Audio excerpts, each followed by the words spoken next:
Boa noite, seja muito bem-vindo, seja muito bem-vinda ao Caminho Cronológico, a Bíblia em Ordem. Glória a Deus.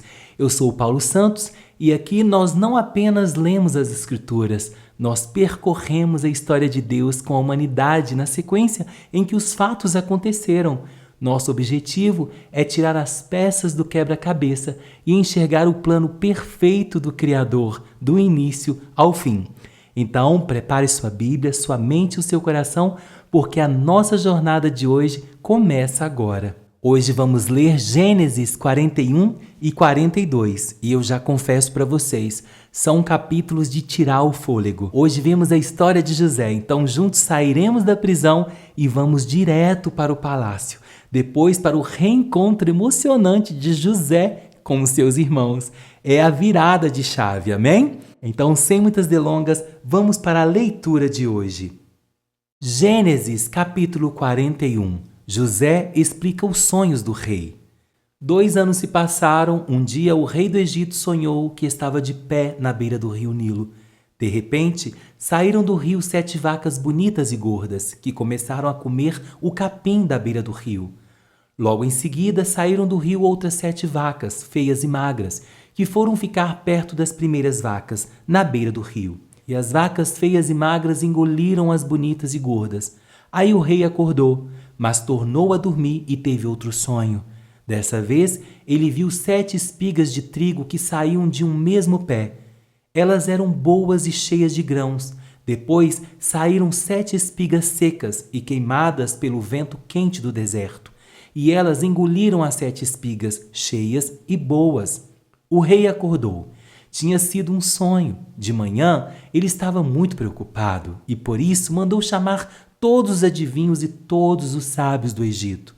O rei contou os seus sonhos, mas nenhum dos sábios foi capaz de dar explicação. Então o chefe dos copeiros disse ao rei: chegou a hora de confessar um erro que cometi. Um dia o Senhor ficou com raiva de mim e o chefe dos padeiros e nos mandou para a cadeia, na casa do capitão da guarda. Certa noite, cada um de nós teve um sonho e cada sonho queria dizer uma coisa. Lá na cadeia estava com a gente um moço hebreu que era escravo do capitão da guarda. Contamos a esse moço os nossos sonhos e ele explicou o que queria dizer e tudo deu certo, exatamente como ele havia falado. Eu voltei para o meu serviço e o padeiro foi enforcado. Então o rei mandou chamar José e foram depressa tirá-lo da cadeia. Ele fez a barba, trocou de roupa e se apresentou ao rei. Então o rei disse: eu tive um sonho que ninguém conseguiu explicar. Ouvi dizer que você é capaz de explicar sonhos. Isso não depende de mim, respondeu José. É Deus quem vem dar uma resposta para o bem do Senhor, ó rei. Aí o rei disse: sonhei que estava de pé na beira do rio Nilo. De repente, saíram do rio 7 vacas bonitas e gordas que começaram a comer o capim da beira do rio. Depois saíram do rio outras 7 vacas, mas estas eram feias e magras. Em toda a minha vida eu nunca vi no Egito vacas tão feias como aquelas. E as vacas feias e magras engoliram as bonitas e gordas, mas nem dava para notar isso, pois elas continuavam tão feias como antes. Então eu acordei. Depois tive outro sonho. Eu vi 7 espigas de trigo boas e cheias de grão, as quais saíam de um mesmo pé. Depois saíram 7 espigas secas e queimadas pelo vento quente do deserto. E elas engoliram as 7 espigas cheias e boas. Eu contei os sonhos aos adivinhos, mas nenhum deles foi capaz de explicá-los. Então José disse ao rei: os 2 sonhos querem dizer a mesma coisa. Por meio deles, Deus está dizendo ao Senhor o que ele vai fazer. As 7 vacas bonitas são 7 anos, e as 7 espigas boas também são. Os 2 sonhos querem dizer uma coisa só. As 7 vagas magras e feias que saíram do rio, depois das bonitas, e também as 7 espigas secas e queimadas pelo vento quente do deserto, são 7 anos em que vai faltar comida. É exatamente como eu disse. Deus mostrou ao Senhor, ao rei, o que ele vai fazer. Virão 7 anos em que vai haver muito alimento em todo o Egito. Depois virão 7 anos de fome, e a fome será tão terrível que ninguém lembrará do tempo em que houve muito alimento no Egito. A repetição do sonho quer dizer que Deus resolveu fazer isso e vai fazer logo. E José continuou: portanto, Será bom que o Senhor, ó rei, escolha um homem inteligente e sábio e o ponha para dirigir o país. O rei também deve escolher homens que ficarão encarregados de viajar por todo o país para recolher a quinta parte de todas as colheitas durante os 7 anos em que elas forem boas. Durante os anos bons que estão chegando, estes homens ajuntarão todo o trigo que puderem e o guardarão em armazéns nas cidades, sendo tudo controlado pelo Senhor. Assim, o mantimento servirá para abastecer o país durante os 7 anos de fome no Egito, e o povo não morrerá de fome. José como governador do Egito. O conselho de José agradou o rei e aos seus funcionários, e o rei lhe disse: não poderíamos achar ninguém melhor para dirigir o país do que José, um homem em quem está o Espírito de Deus. Depois virou-se para José e disse: Deus lhe mostrou tudo isso, e assim está claro que não há ninguém que tenha mais capacidade e sabedoria do que você. Você vai ficar encarregado do meu palácio e todo o meu povo obedecerá às suas ordens. Só eu terei mais autoridade do que você, pois sou o rei. Nesse momento, eu o ponho como governador de todo o Egito. Então o rei tirou do dedo seu anel sinete e o colocou no dedo de José. Em seguida, mandou que o vestisse com roupas de linho fino e pôs uma corrente de ouro no seu pescoço. Depois fez com que José subisse no carro reservado para a maior autoridade do Egito, depois do rei, e mandou que os seus homens fossem na frente dele gritando: abram caminho. Assim, José foi posto como governador de todo o Egito. O rei disse a José: eu sou o rei, mas sem a sua licença ninguém poderá fazer nada em toda a terra do Egito. O rei pôs em José o nome de Zafenate-Paneia e lhe deu como esposa Asenate, filha de Potífera, que era sacerdote da cidade de Heliópolis. José tinha 30 anos quando entrou para o serviço do rei do Egito. Ele saiu da presença do rei e viajou por todo o Egito. Durante os 7 anos de fartura, a terra produziu cereais em grande quantidade, e José juntou todos os cereais e os guardou em armazém na cidade, ficando em cada cidade os cereais colhidos nos campos vizinhos. José ajuntou tanto mantimento que desistiu de pesar, pois não dava mais, parecia areia da praia do mar. Antes de começarem os anos de fome, José teve 2 filhos com sua mulher Asenate. Pôs no primeiro o nome de Manassés e explicou assim: Deus me fez esquecer todo o meu sofrimento e toda a família do meu pai. No segundo filho, pôs o nome de Efraim e disse: Deus me deu filhos no país onde tenho sofrido. Então, acabaram-se os 7 anos de fartura no Egito, e como José tinha dito, começaram os 7 anos de fome. Nos outros países o povo passava fome, mas em todo o Egito haviam o que comer. Quando os egípcios começaram a passar fome, foram pedir alimentos ao rei, e ele disse: vão falar com José e faça o que ele disser. Quando a fome aumentou no país inteiro, José abriu todos os armazéns e começou a vender cereais aos egípcios. E de todos os países vinham gente ao Egito para comprar cereais de José, pois no mundo inteiro havia uma grande falta de alimento. Pois é, vimos aqui os sonhos perturbadores do rei do Egito, né? E José foi lembrado, interpretou as visões das vacas e das espigas e foi elevado ao cargo de governador do Egito. Glória a Deus, né? Que virada na vida de José. O nosso Deus, ele é tremendo. Ele sempre tem o de repente na nossa vida. Mesmo que possa demorar, ele vai vir e cumprir a promessa que ele tem na sua vida e na minha vida. Gênesis capítulo 42. Os irmãos de José vão até o Egito. Quando Jacó soube que havia mantimento no Egito, disse aos filhos: por que vocês estão aí de braços cruzados? Ouvi dizer que no Egito há mantimentos. Vão até lá e comprem cereais para não morrermos de fome. Então, os 10 irmãos de José, por parte de pai, foram até o Egito para comprar mantimentos.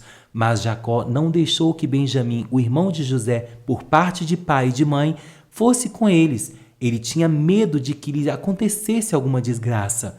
Os filhos de Jacó foram comprar mantimentos junto com outras pessoas, pois em todo o país de Canaã havia fome. Como governador do Egito, era José quem vendia cereais às pessoas que vinham de outras terras. Quando os irmãos de José chegaram, eles se ajoelharam na frente dele e encostaram o rosto no chão. Logo que José viu seus irmãos, ele os reconheceu, mas fez de conta que não conhecia. E eles perguntou com voz dura: Vocês de onde vêm? Da terra de Canaã, responderam. Queremos comprar mantimentos. José reconheceu os seus irmãos, mas eles não o reconheceram. Então José lembrou dos sonhos que tinha tido a respeito deles e disse: Vocês são espiões que vieram para ver os pontos fracos do nosso país. De modo nenhum, Senhor. Nós, os seus criados, viemos para comprar mantimentos. Somos filhos de um mesmo pai. Nós não somos espiões, Senhor. Somos gente honesta. Não acredito, disse José. Vocês vieram para ver os pontos fracos do nosso país. Eles disseram: Nós moramos em Canaã. Somos ao todo 12 irmãos, filhos do mesmo pai. Um irmão desapareceu e o mais novo está neste momento com o nosso pai. José respondeu: É como eu disse, vocês são espiões. E o jeito de provar que vocês estão dizendo a verdade é esse: enquanto o irmão mais moço de vocês não vier para cá, vocês não sairão daqui. Isso eu juro pela vida do rei. Um de vocês irão buscá-lo, mas os outros ficarão presos até que fique provado se estão ou não dizendo a verdade. Se não estão, é que vocês são espiões. Juro pela vida do rei. E os pôs na cadeia por 3 dias. No terceiro dia, José disse a eles: Eu sou uma pessoa que teme a Deus. Vou deixar que vocês fiquem vivos, mas com uma condição. Se de fato são pessoas honestas, que um de vocês fique na cadeia e que outros voltem para casa, levando mantimentos para matar a fome das suas famílias. Depois tragam aqui o seu irmão mais moço. Isso provará se vocês estão ou não dizendo a verdade. E se estiverem, não serão mortos. Eles concordaram e disseram uns aos outros: De fato, nós agora estamos sofrendo por causa daquilo que fizemos com o nosso irmão. Nós vimos a sua aflição quando pedia que tivéssemos pena dele, porém não nos importamos. Por isso agora é a nossa vez de ficarmos aflitos. E Rúben disse assim: Eu bem que disse que não maltratasse um rapaz, mas vocês não quiseram me ouvir, por isso agora estamos pagando pela morte dele. Eles não sabiam que José estava entendendo o que diziam, pois eles tinham estado falando com eles por meio de um intérprete. José saiu de perto deles e começou a chorar. Quando pôde falar outra vez, voltou, separou Simeão e mandou que fosse amarrado na presença deles. Os irmãos de José voltam para Canaã. José mandou que os empregados enchessem de mantimentos os sacos que os irmãos haviam trazido e que devolvessem o dinheiro de cada um, colocando-os no saco de mantimento, e também que lhes dessem comida para a viagem, e assim foi. Os irmãos de José carregaram os jumentos com os mantimentos que haviam comprado e foram embora. Quando chegaram ao lugar onde ia passar a noite, um deles abriu um saco para dar comida ao seu animal e viu que o seu dinheiro estava ali, na boca do saco de mantimentos. Ele disse aos irmãos: Vejam só, o meu dinheiro está aqui no meu saco de mantimentos. Eles devolveram. Todos ficaram assustados e, tremendo de medo, perguntavam uns aos outros: O que será isso que Deus fez com a gente? Quando chegaram a Canaã, contaram a Jacó, seu pai, tudo o que havia acontecido com eles e disseram: Aquele homem, o governador do Egito, tratou a gente com brutalidade e nos acusou de ter ido ao seu país como espiões. Nós respondemos: Somos homens honestos, não somos espiões. Somos ao todo 12 irmãos, filhos do mesmo pai, mas um dos nossos irmãos desapareceu e o mais novo está neste momento com o nosso pai em Canaã. O governador respondeu: Eu tenho um jeito de descobrir se vocês são homens honestos. Um de vocês ficará aqui comigo e os outros vão voltar, levando um pouco de mantimento para suas famílias que estão passando fome. Mas tragam aqui para mim o seu irmão mais novo. Assim eu ficarei sabendo que vocês não são espiões, mas homens honestos. Aí entregarei o irmão de vocês e vocês poderão ficar aqui negociando. Aconteceu que, quando despejaram os mantimentos, cada um achou na boca do saco um saquinho com seu dinheiro. Quando eles e o seu pai viram o dinheiro, ficaram com medo. Então Jacó disse: Vocês querem que eu perca todos os meus filhos? José não está com a gente, Simeão também não está. Agora vocês querem levar Benjamim? E quem sofre com tudo isso sou eu. Aí Rúben disse ao pai: Deixe que eu tome conta de Benjamim. Eu o trarei de volta para o Senhor. Se não trouxer, o Senhor pode matar os meus 2 filhos. Jacó respondeu: O meu filho não vai com vocês. José, o irmão dele, está morto e só ficou Benjamim. Alguma coisa poderia acontecer com ele na viagem que vão fazer, e assim vocês matariam de tristeza esse velho. Que forte, né, irmãos? Vimos que a fome chegou em Canaã e os irmãos de José foram para o Egito buscar mantimento. Se prostraram diante dele sem saber que o próprio José estava ali. Aleluia! Cumprindo os sonhos que José teve na infância. Nós podemos refletir com tudo isso que Deus não usa apenas o tempo para nos amadurecer. Ele usa as circunstâncias para nos fazer posicionar aonde Ele quer que estejamos. A espera de José, glória a Deus, valeu a pena. E eu quero deixar uma pergunta para você refletir nesse momento. José, ele esperou 13 anos entre o sonho e o trono. E no capítulo 42, ele vê os seus irmãos se prostrarem e percebe que Deus sempre esteve no controle. Então eu pergunto, você consegue confiar que os anos de prisão da sua vida são, na verdade, a preparação para o seu lugar de governo e de propósito? Reflita sobre isso. Eu também quero refletir.